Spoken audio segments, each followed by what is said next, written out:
Ramzan special 4টি জনপ্রিয় ইফতার item recipe share করব একই সঙ্গে একই ভিডিওতে। আসসালামু আলাইকুম everyone, welcome to Afsara's mini kitchen. আজকের ভিডিওতে থাকবে হালিম, মিষ্টি দই, চিরা ডেজার্ট, বুন্দিয়া, এই সবগুলোই কিন্তু আমি একদম সহজভাবে তৈরি করে দেখানোর চেষ্টা করেছি, কারণ আমরা সবাই চাই আমাদের ইফতারের টেবিলে এই আইটেমগুলো অবশ্যই থাকুক। প্রথমে তৈরি করে দেখাবো 1 কাপ গুঁড়া দুধ দিয়ে চুলায় তৈরি পারফেক্ট মিষ্টি দই। দইটা জমানোর জন্য বীজ হিসাবে আমি এখানে নিয়েছি হাফ কাপ টক দই। চাইলে আপনারা মিষ্টি দইও নিতে পারেন, সেক্ষেত্রে একটু বেশি নিতে হবে পরিমাণে। এই টক দইটাকে সম্পূর্ণভাবে পানি ঝরিয়ে নিতে হবে, এজন্য একটা স্ট্রেনারে আমি রেখে দিয়েছি পানি ঝরার জন্য। আর যদি এই দইটা ফ্রিজে থাকে সেক্ষেত্রে আপনারা ফ্রিজ থেকে বের করে দইটাকে নর্মাল করে নিতে হবে। এখন আমি দুধটাকে রেডি করে নিব। একটা প্যানে নিয়েছি আমি 3 কাপ পানি। 3 কাপ পানির জন্য এখানে দিয়ে দিচ্ছি আমি 1 কাপ গুঁড়ো দুধ, আর এখানে আমি ফুল ফ্যাট যুক্ত গুঁড়ো দুধটা নিয়েছি, মানে ফুল ক্রিম গুঁড়ো দুধটা এখানে নিতে হবে। এবার এই গুঁড়ো দুধটাকে আমি পানির সাথে খুব ভালোভাবে নেড়েচেড়ে মিশিয়ে নিচ্ছি। ভালোভাবে মিশে যাওয়ার পর এবার অনবরত নেড়েচেড়ে অপেক্ষা করতে হবে একটা বলক আসা পর্যন্ত। যেহেতু এখানে গুঁড়া দুধ দিয়েছি তাই দুধটাকে জাল করে ঘন করার কোনো দরকার নেই, দুধটা এমনিতেই ঘন হবে। আর দই তৈরিতে দুধটা বেশি ঘন হলে কিন্তু দইটা খুব একটা বেশি ভালো হয় না। অনবরত নেড়ে চেড়ে যখন এই দুধটার মধ্যে ভালোভাবে বলক চলে আসবে তখন এই দুধটাকে আমি চুলা থেকে নামিয়ে নিব। চুলা থেকে নামিয়ে নেওয়ার পর খেয়াল রাখতে হবে এই দুধটার উপরে যেন মোটা কোনো সর না পড়ে যায়, তাই একটু নাড়তে থাকতে হবে। দইয়ের মধ্যে খুব সুন্দর একটা কালার আনার জন্য এখানে আমরা ক্যারামেল তৈরি করব।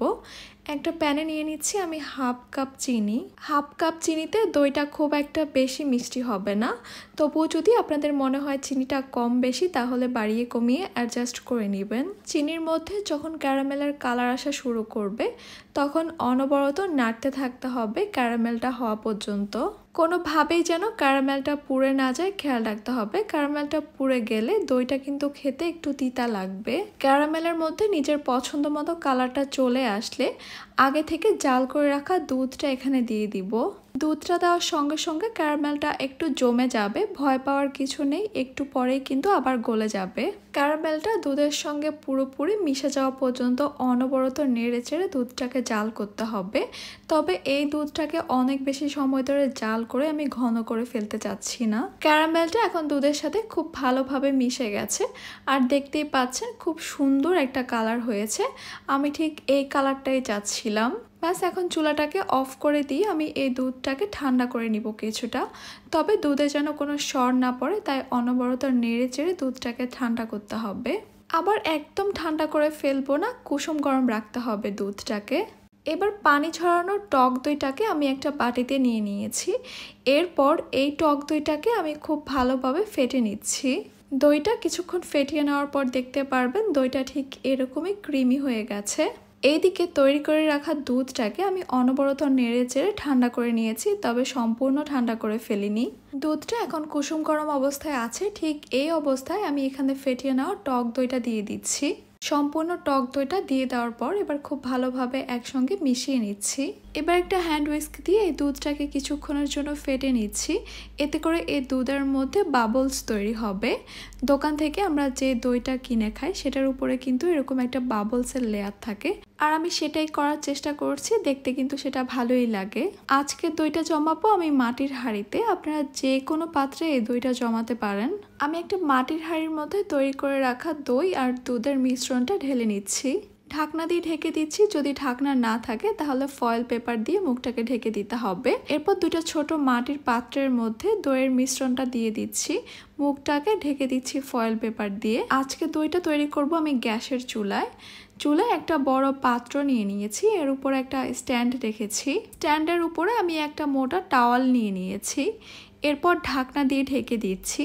চুলার হিটটাকে একদম লোতে রেখে আমি 10 মিনিটের জন্য প্রি হিটেড করে নিব, যেমনটা আমরা ওভেন প্রি হিটেড করি। 10 মিনিট পর আমি ঢাকনাটা সরিয়ে নিয়েছি, আর সাবধানে টাওয়ালটাকেও সরিয়ে নিতে হবে। এবার দইয়ের হাঁড়িটাকে আমি স্ট্যান্ডের উপরে বসিয়ে দিচ্ছি।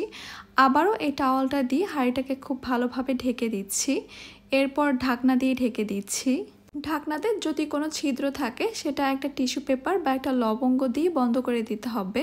যেন ভিতরের সম্পূর্ণ তাপটাই দইয়ের হাঁড়িতে লাগে। চুলার যে একদম লো হিটটা আছে সেই লো হিটে এভাবে রেখে দিতে হবে 1 থেকে 1.5 ঘন্টার জন্য। 1 ঘন্টা পর চেক করে নিতে পারেন দইটা জমেছে কিনা। যদি না জমে আবারও ওইভাবে ঢেকে রেখে দিতে হবে। আমি প্রায় 1.5 ঘন্টা পরে চেক করে নিচ্ছি দইটা জমেছে কিনা। দেখতেই পাচ্ছেন মাশাআল্লাহ আমার এই দইটা কিন্তু 1.5 ঘন্টার মধ্যেই খুব সুন্দরভাবে জমে গেছে। এবার চুলা থেকে নামিয়ে এরপর ভালোভাবে ঠান্ডা করে নিচ্ছি। চাইলে আপনারা 1 থেকে 2 ঘন্টার জন্য নর্মাল ফ্রিজে রেখে ঠান্ডা করে নিতে পারেন। এবার আমি আপনাদেরকে দইটা একটু কেটে দেখাচ্ছি দইটা কেমন জমেছে। দেখতেই পাচ্ছেন মাশাআল্লাহ দইটা একদম সুন্দরভাবে জমেছে, খুবই ক্রিমি আর একদমই স্মুথ হয়েছে। ইফতারে যদি এই দইটা একটু ঠান্ডা করে পরিবেশন করেন তাহলে কিন্তু খুবই ভালো লাগবে। আর এই মিষ্টি দইটা দিয়ে কিন্তু আপনারা লাচ্ছিও তৈরি করতে পারেন, সেটাও কিন্তু খেতে বেশ ভালো লাগে। ছোট পাত্রের দইটাও কিন্তু ভালোই জমেছে। এখন তৈরি করব রেডিমিক্স প্যাকেট দিয়ে হালিম, যেটা টেস্ট হবে যে কোনো রেস্টুরেন্ট বা যে কোনো হোটেলের চেয়ে অনেক বেশি ভালো। বাজারের কিনা হালিম মিক্সের প্যাকেটের মধ্যে 2টা প্যাকেট থাকে। যেটা বড় সেটাকে আমি একটা বাটিতে ঢেলে নিচ্ছি। আর এখানে দেখতে পাচ্ছেন অনেক রকমের শস্য দানার মিক্স রয়েছে। এবার এখানে দিয়ে দিব আমি 2 কাপ ফুটন্ত গরম পানি। গরম পানিটা দেওয়ার পর ভালোভাবে নেড়েচেড়ে মিশিয়ে নিচ্ছি, তা না হলে এই শস্য দানাগুলো দলা ধরে থাকবে। ভালোভাবে মিশিয়ে নেওয়ার পর এবার এগুলোকে আমি 20 মিনিটের জন্য একটা সাইডে সরিয়ে রেখে দিব। হালিম মিক্স প্যাকেটের মধ্যে যে ছোট প্যাকেটটা রয়েছে সেই প্যাকেটটার মধ্যে রয়েছে হালিমের মশলা। এই মশলাটাকে আমি একটা বাটিতে নিয়ে নিচ্ছি। এরপর চলে যাচ্ছি আমি মূল রান্নায়। একটা প্যানে নিয়ে নিচ্ছি আমি 1/2 কাপ তেল। তেলটা আমি একবারেই দিলাম কারণ এই হালিমটার মধ্যে আমি কোনো রকমের ফোড়ন বা বাগার দিব না। তেলটা গরম হয়ে আসলে এখানে আমি দিয়ে দিব 1 কাপ পেঁয়াজ কুচি। এবার অনবরত নেড়ে চেড়ে পেঁয়াজগুলোকে আমি বেরেস্তা করে নিব। আপনাদের বাসায় যদি আলাদা করে পেঁয়াজ বেরেস্তা করার না থাকে তাহলে এখানে পেঁয়াজের পরিমাণটা বাড়িয়ে দিয়ে এখান থেকে পেঁয়াজের বেরেস্তা তুলে রাখবেন। কারণ হালিম রান্না শেষ করার জন্য পেঁয়াজ বেরেস্তা লাগবে আর পরিবেশন করার জন্য কিন্তু পেঁয়াজ বেরেস্তা লাগবে। দেখতে পাচ্ছেন বেরেস্তার খুব সুন্দর একটা কালার চলে আসছে। ঠিক এই অবস্থায় আপনারা তুলে রাখবেন যদি আপনাদের বাসায় পেঁয়াজ বেরেস্তা না থাকে। 1 প্যাকেট হালিম মিক্সের জন্য এখানে আমি নিয়েছি 1/2 কেজি গরুর মাংস। এখানে আমি চর্বি আর হাড় সহকারে মাংসটা নিয়েছি আর মাংসগুলোকে একটু ছোট করে কেটে নিয়েছি। গরুর মাংস ছাড়াও আপনারা এখানে খাসি বা চিকেন দিয়েও এই হালিমটা রান্না করতে পারেন। পেঁয়াজ বেরেস্তার সঙ্গে আমি মাংসটাকে 2 থেকে 3 মিনিটের মতো একটু ভেজে নিচ্ছি। এতে করে পেঁয়াজ বেরেস্তার খুব সুন্দর একটা ফ্লেভার মাংসের মধ্যে ঢুকে যাবে। মাংসগুলোকে 2 থেকে 3 মিনিট ভেজে নেওয়ার পর এবার আমি এখানে দিয়ে দিব 1/2 চা চামচ আদা বাটা, দিয়ে দিব 1/2 চা চামচ রসুন বাটা, লবণ দিয়ে দিচ্ছি 1/2 চা চামচ। এবার এই সব কিছুকে একটু ভালোভাবে নেড়েচেড়ে মিশিয়ে নিচ্ছি। আমি আরও 2 থেকে 3 মিনিটের মতো আদা রসুনের সঙ্গে মাংসটাকে ভেজে নিয়েছি। এরপর এখানে দিয়ে দিচ্ছি আমি 1/2 চা চামচ লাল মরিচের গুঁড়া, হলুদ গুঁড়া দিয়ে দিচ্ছি 1/4 টিস্পুন, ধনিয়া গুঁড়া দিয়ে দিচ্ছি 1/4 টিস্পুন, জিরা গুঁড়া দিয়ে দিচ্ছি 1/4 টিস্পুন, কালো গোলমরিচের গুঁড়া দিয়ে দিচ্ছি 1/4 টিস্পুন। এরপর হালিম মিক্স প্যাকেটের সঙ্গে যে মশলাগুলো ছিল এখান থেকে আমি 1 চা চামচ মশলা আলাদা করে রেখে বাকি মশলাটা এখানে দিয়ে দিব। এবার অনবরত নেড়েচেড়ে সবকিছুকে ভালোভাবে মিশিয়ে নিচ্ছি আর মাংসটাকে কষিয়ে নিব ভালোভাবে এই মশলার সঙ্গে। প্রায় 2 থেকে 3 মিনিটের মতো মাংসগুলোকে আমি মশলার সঙ্গে কষিয়ে নিয়েছি। এবার একটা ঢাকনা দিয়ে মাংসটাকে আবার আমি কষিয়ে নিব 5 থেকে 10 মিনিটের মতো। চুলার হিটটা একদম লোতে রেখে মাংসগুলোকে ঢেকে কষিয়ে নিচ্ছি। দরকার হলে 1-2 বার ঢাকনা তুলে মাংসটাকে নেড়েচেড়ে দিতে হবে। আমি লো হিটে প্রায় 10 মিনিটের মতো ঢেকে মাংসগুলোকে কষিয়ে নিয়েছি আর দেখতেই পাচ্ছেন মাংস থেকে কিন্তু বেশ অনেকটাই পানি ছড়িয়েছে। এই মাংসগুলো সিদ্ধ হওয়ার জন্য আমি এখানে আলাদা করে পানি দিব না, মাংসগুলোকে এই পানিটার মধ্যে আমি 50%-এর মতো রান্না করে নিব। আর সেই জন্যেই মাংসটাকে ঢেকে আমাদেরকে চুলার হিটটা একদম লোতে করে দিয়ে রান্না করতে হবে। মাংসগুলো কিন্তু শস্য দানাগুলোর সঙ্গেও রান্না হবে, তাই এখনই 100% সিদ্ধ করে নেওয়ার কোনো দরকার নেই। মাংস থেকে যে পানিটা বের হয়েছিল সেটা কিন্তু টেনে গেছে। এখন যা আছে সেটা হচ্ছে তেল আর মশলা। এই মাংসগুলো মোটামুটি 50%-এর মতো সিদ্ধ হয়ে গেছে। এবার এখানে দিয়ে দিব আমি আগে থেকে ভিজিয়ে রাখা শস্য দানাগুলো। মাংসের সঙ্গে এগুলোকে ভালোভাবে নেড়েচেড়ে মিশিয়ে নিচ্ছি। যেহেতু এখানে ডালের পরিমাণ খুব বেশি, তাই খুব সহজেই প্যানের সঙ্গে লেগে যেতে পারে, তাই অনবরত নাড়তে থাকতে হবে। চুলার হিটটা একদম লোতে রেখে আমি 5 মিনিটের মতো অনবরত নেড়েচেড়ে সব কিছুকে কষিয়ে নিয়েছি। খুব বেশি ভালো হয় যদি একটা ঢাকনা দিয়ে ঢেকে সবকিছুকে কষিয়ে নেওয়া যায় কিছুক্ষণ, তবে সেটা খুব বেশিক্ষণ না, কারণ এই ডাল আর শস্যদানার মিশ্রণটা খুব দ্রুতই প্যানের সঙ্গে লেগে যেতে পারে। এবার সবকিছু সিদ্ধ হওয়ার জন্য এখানে আমি দিয়ে দিব 6 কাপ গরম পানি। পানির পরিমাণটা আমি একটু বাড়িয়ে দিয়েছি, কারণ হালিমটা ঠান্ডা হয়ে যাওয়ার পর থকথকে হয়ে যায়। হালিমের কনসিস্টেন্সিটা ঠিক রাখার জন্য আমি এখনই পানির পরিমাণটা বাড়িয়ে দিলাম। এবার একটা ঢাকনা দিয়ে ঢেকে চুলার হিটটাকে কমিয়ে রান্না করতে হবে 35 থেকে 40 মিনিটের মতো। এরই মধ্যে বেশ অনেকবার করে আমি ঢাকনাটা তুলে নেড়েচেড়ে দিয়েছি। হালিমটা যেহেতু ডালের মিশ্রণ, তাই খুব দ্রুতই প্যানের গায়ে লেগে পুড়ে যেতে পারে। এইভাবে প্রায় 40 মিনিট রান্না করে নেওয়ার পর আমাদের হালিমের কনসিস্টেন্সিটা ঠিক এখন এরকম হয়েছে। হালিমের একটা শস্য দানা বা একটা ডাল আমি চেক করে নিচ্ছি সিদ্ধ হয়েছে কিনা। এটা কিন্তু খুব ভালোভাবে সিদ্ধ হয়ে গেছে। আর যে মাংসটা রয়েছে সেটাও কিন্তু চেক করে নিয়েছি, মাংসটাও কিন্তু 100% সিদ্ধ হয়েছে। লবণ চেক করে এখানে আপনারা লবণটা অ্যাডজাস্ট করে দিবেন। আমি যেহেতু মাংসতে লবণ দিয়েছি, আবার প্যাকেট মশলার মধ্যেও লবণ থাকে, তাই আমার এখানে আর কোনো লবণের দরকার হয়নি। হালিমের কনসিস্টেন্সিটা এখন ঠিক এরকম রয়েছে। ঠান্ডা হয়ে যাওয়ার পর কিন্তু এটা আরো ঘন হয়ে যাবে। এবার এখানে দিয়ে দিচ্ছি আমি 1/3 কাপের মতো পেঁয়াজ বেরেস্তা। প্যাকেট মশলা থেকে যে মশলাটা আমি তুলে রেখেছিলাম সেই মশলাটা এখানে দিয়ে দিব এখন। আবারও সবকিছুকে একসঙ্গে ভালোভাবে নেড়েচেড়ে মিশিয়ে নিচ্ছি। আমি যেভাবে রান্নাটা করেছি এভাবে রান্না করলে কোনো রকমের বাগার বা ফোড়ন দিতে হবে না। তাও যদি আপনারা দিতে চান তেল, পেঁয়াজ, রসুন, মেথি দানা দিয়ে ফোড়নটা দিতে পারেন। আমাদের হালিম রান্নাটা ডান। এবার আমি এই হালিমগুলোকে পরিবেশন করে নিচ্ছি। আর সব সময় চেষ্টা করবেন হালিমটা গরম গরম পরিবেশন করার জন্য, কারণ গরম গরম হালিম খেতেই বেশি মজা। হালিম কিভাবে পরিবেশন করবেন সেটা অবশ্যই আপনাদের পছন্দের উপর নির্ভর করে। আমি যেভাবে পছন্দ করি আমি সেভাবে পরিবেশন করে নিচ্ছি। আমি দিয়ে দিচ্ছি পেঁয়াজ বেরেস্তা, দিয়ে দিচ্ছি শসা কুচি, পেঁয়াজ কুচি, কাঁচামরিচ কুচি, দিচ্ছি চিকন আর লম্বা করে কিছু আদা কুচি, এরপর লাগবে ধনেপাতা আর লেবু। হালিম পরিবেশন করার সময় শুধু দুইটা জিনিস স্কিপ করা যাবে না কোনোভাবেই, আদা কুচি আর লেবু, এই দুইটা অবশ্যই দিতে হবে। সবকিছু ডান, এবার শুধু খাওয়ার অপেক্ষা। মাশাআল্লাহ, প্যাকেট মশলা দিয়ে তৈরি করা এই হালিমের টেস্ট এত বেশি ভালো হয়েছে, যাকে একবার তৈরি করে খাওয়াবেন সে আপনার প্রশংসা করবে সারা জীবন। এখন তৈরি করব হোটেলের মতো পারফেক্ট রসালো ঝরঝরে বুন্দিয়া। এখানে নিয়েছি আমি 1 কাপ বেসন। বেসনটাকে অবশ্যই আমাদেরকে একটু চেলে নিতে হবে। একটা স্ট্রেনারে আমি 1 কাপ বেসন নিয়ে নিচ্ছি। এবার এই বেসনটাকে আমি চেলে নিচ্ছি। বেসনটা চেলে নিলে ব্যাটারটা অনেক বেশি স্মুথ হবে। আর বুন্দিয়া তৈরি করতে হলে কিন্তু আমাদেরকে একটা পারফেক্ট ব্যাটার তৈরি করতে হবে। এবার এখানে দিয়ে দিব আমি 1/2 কাপ নর্মাল টেম্পারেচারের পানি। এই 1/2 কাপ পানির সঙ্গে বেসনটাকে খুব ভালোভাবে আমি মিশিয়ে নিচ্ছি। আমি একটা হ্যান্ড উইস্ক দিয়ে খুব ভালোভাবে ব্যাটারটাকে মিশিয়ে নিচ্ছি।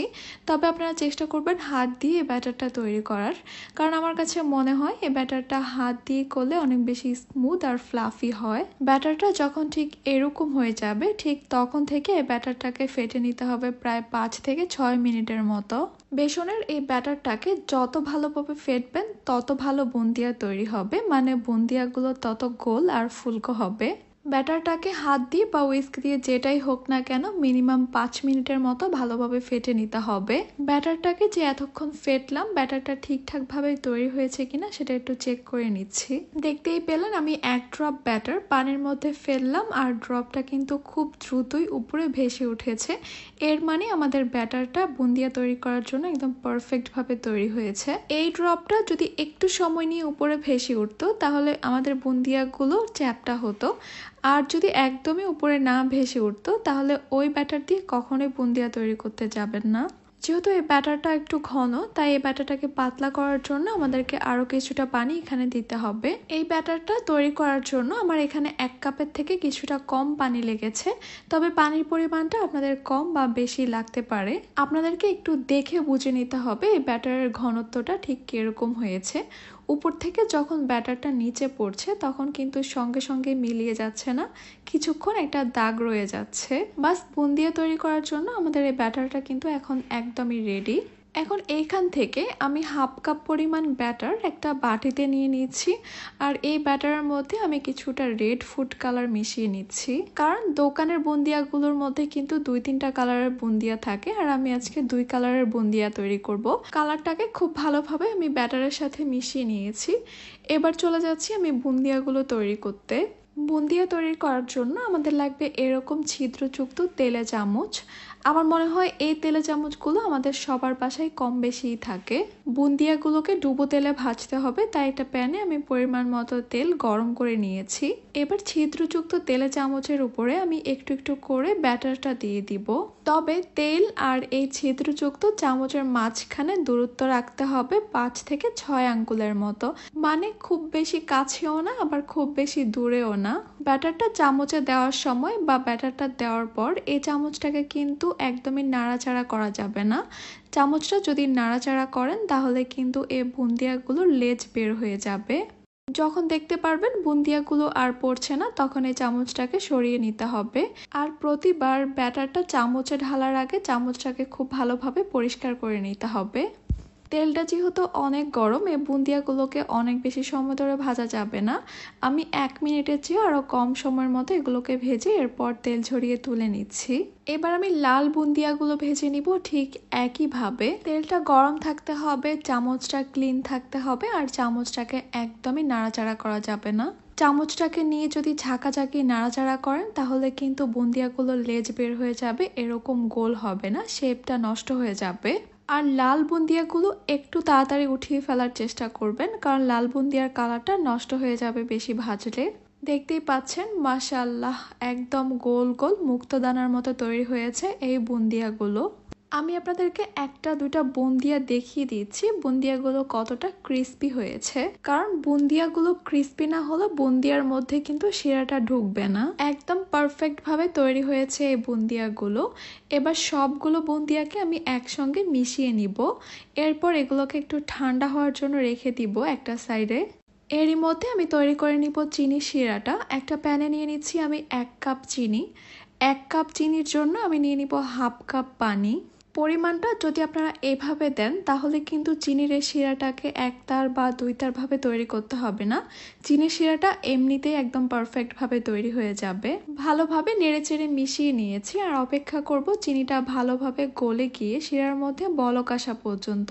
বলক আসার পর কিন্তু এই শিরাটাকে আর বেশি সময় ধরে জাল করা যাবে না, কারণ এই শিরাটাকে এর চেয়ে আর বেশি ঘন করা যাবে না। শিরাটা যেহেতু ঘন, শিরাটা যেন ঠান্ডা হয়ে যাওয়ার পর চিটচিটে না হয়ে যায়, তাই এখানে দিয়ে দিচ্ছি আমি 1 টেবিল চামচ লেবুর রস। ফ্লেভারের জন্য এখানে দিয়ে দিব আমি 1 টেবিল চামচ ঘি। ঘিটা দিলে এত সুন্দর একটা ফ্লেভার আসবে, মনে হবে যেন বুন্দিয়াগুলো আমরা ঘিতে ভেজেছি। কারণ শিরাটা এর চেয়ে বেশি যদি ঘন হয়ে যায় তাহলে বুন্দিয়ার মধ্যে ঢুকতে চাইবে না। খেয়াল রাখবেন শিরাটা যেন কোনোভাবেই ঠান্ডা না হয়ে যায়। এখন এই গরম শিরার মধ্যে আমি দিয়ে দিব নর্মাল টেম্পারেচারে আসা ভাজা বুন্দিয়াগুলো। এরপর শিরার সঙ্গে বুন্দিয়াগুলোকে খুব ভালোভাবে নেড়েচেড়ে মিশিয়ে নিচ্ছি। সবগুলো বুন্দিয়ার সঙ্গে যেন শিরাটা খুব ভালোভাবে মিশতে পারে, এজন্য একটু ভালোভাবে মিশিয়ে নিতে হবে। এখন মনে হচ্ছে শিরাটা অনেক বেশি রয়েছে এখানে, তবে ভয় পাওয়ার কিছু নেই, কিছুক্ষণের মধ্যে এই বুন্দিয়াগুলো শিরাটাকে টেনে নিবে। এখন এই বুন্দিয়াগুলোকে একটা ঢাকনা দিয়ে ঢেকে রেখে দিব 1 ঘন্টার জন্য। 1 ঘন্টার মধ্যে বুন্দিয়াগুলো শিরাটাকে টেনে নিবে আর বুন্দিয়াগুলো একদমই ঝরঝরে আর রসালো হয়ে যাবে। এক্সট্রা যে শিরাটা ছিল সেটা কিন্তু বুন্দিয়াগুলো খুব ভালোভাবে টেনে নিয়েছে। আর একটু খেয়াল করবেন বুন্দিয়াগুলো ফুলে কিন্তু বড় হয়ে গেছে। যতগুলো টিপস দিয়েছি সবগুলো টিপস ফলো করে যদি বুন্দিয়াগুলো তৈরি করেন তাহলে আপনাদের বুন্দিয়াগুলো হবে ঠিক এরকমই ঝরঝরে রসালো আর মুক্তদানার মতো সুন্দর। সবশেষে সেহরি বা ইফতারের জন্য তৈরি করব চিরা ডেজার্ট। প্রথমে আমি একটা প্যানে নিয়ে নিচ্ছি 4 কাপ লিকুইড দুধ।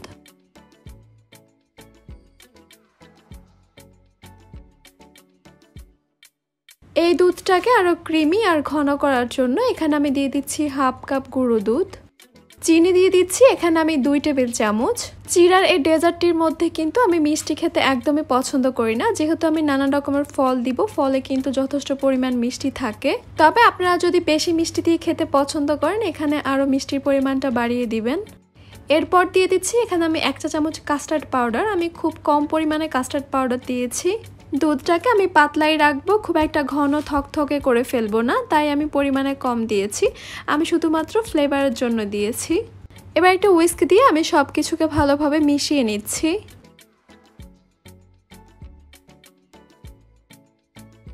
যেহেতু আমি এখানে গুঁড়ো দুধ দিয়েছি, কাস্টার্ড পাউডার দিয়েছি, তাই এই দুধটাকে অনবরত নেড়ে চেড়ে জাল করতে হবে, যেন নিচ থেকে লেগে না যায় বা কোনো রকমের দলা ধরে না যায়। ভালোভাবে বলক চলে আসার পরেও কিন্তু আমি এই দুধটাকে প্রায় 8 থেকে 10 মিনিটের মতো জাল করে নিয়েছি। এই দুধটা কিন্তু এখন বেশ ঘন হয়ে গেছে, আর আমি 4 কাপ দুধকে জাল করে 2 কাপ করে নিয়েছি। আমি এই দুধটাকে আর জাল করব না, আমি চুলাটাকে অফ করে দিচ্ছি আর এই দুধটাকে একদম ভালোভাবে ঠান্ডা করে নিচ্ছি। একটা ছাঁকনিতে আমি নিয়ে নিচ্ছি 1 কাপ চিড়া। এখানে আমি সাদা চিড়াটা নিয়েছি, আপনারা চাইলে লাল চিড়াটাও নিতে পারেন। এবারে চিড়াগুলোকে আমি একটু ছাঁকনিতে ছেঁকে নিব, আর অবশ্যই এভাবে ছেঁকে নেওয়ার চেষ্টা করবেন।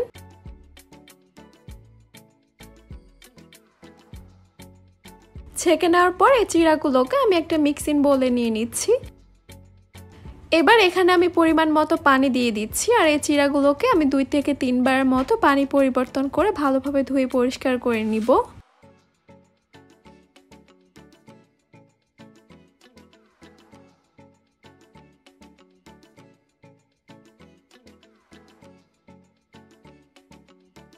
ভালোভাবে পরিষ্কার করে নেওয়ার পর আমি আবারও একটা ছাঁকনির মধ্যে এই চিড়াগুলোকে নিয়ে নিচ্ছি, পানিটা ভালোভাবে ঝরে যাওয়ার জন্য।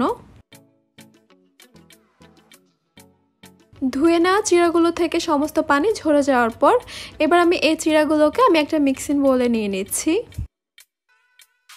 এবার এই চিড়াগুলোর মধ্যে আমি দিয়ে দিচ্ছি 1 কাপ পরিমাণ লিকুইড দুধ। এবার আমি এগুলোকে একটু মিশিয়ে নিচ্ছি, আর মিশিয়ে আমি 10 মিনিটের জন্য একটা সাইডে রেখে দিচ্ছি। আর এই 10 মিনিটের মধ্যেই কিন্তু চিড়াটা যতটা ফুলার ফুলে উঠবে, আর যে 1 কাপ দুধ দিয়েছিলাম সেটাও কিন্তু টেনে যাবে। 10 মিনিট ভিজিয়ে রাখার পর দেখতেই পাচ্ছেন চিড়াগুলো কিন্তু একদমই ফুলে উঠেছে।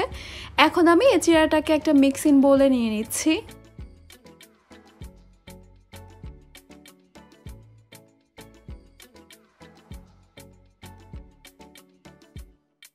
এবার আমি এখানে দিয়ে দিচ্ছি স্বাদ অনুযায়ী লবণ।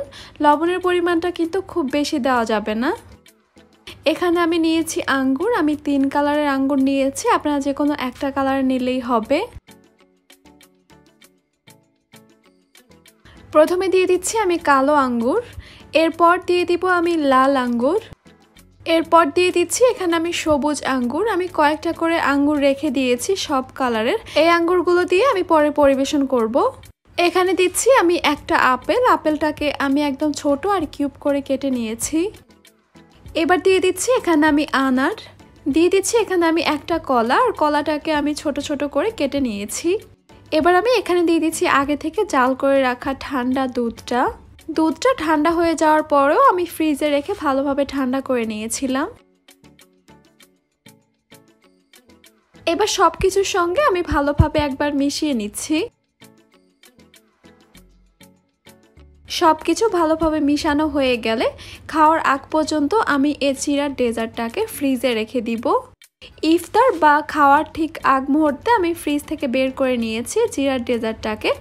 এখন আমি এই ডেজার্টটাকে পরিবেশন করে নিব। পরিবেশন করার জন্য এখানে আমি নিয়েছি ভ্যানিলা ফ্লেভারের আইসক্রিম। আপনারা চকলেট ফ্লেভারের আইসক্রিম ছাড়া অন্য যে কোনো ফ্লেভারের আইসক্রিম দিয়ে এই চিড়ার ডেজার্টটাকে পরিবেশন করে নিতে পারবেন। উপর থেকে আমি আরও কিছুটা আনার আর আঙ্গুর দিয়ে পরিবেশন করে নিচ্ছি।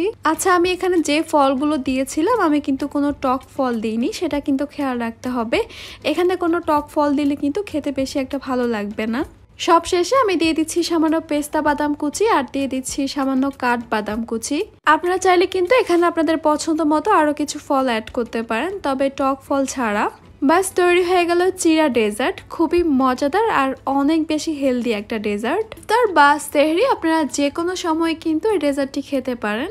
এত বেশি হেলদি আর এত বেশি মজাদার, আপনারা যদি একবার না খান তাহলে কিন্তু বুঝতেই পারবেন না। আশা করছি আমার সবগুলো রেসিপি আপনাদের কাছে খুবই ভালো লেগেছে আর সহজে লেগেছে। তাহলে আজকে এই পর্যন্তই। সবাই অনেক বেশি ভালো থাকবেন, সুস্থ থাকবেন, সবাই সবার জন্য দোয়া করবেন। আল্লাহ হাফেজ।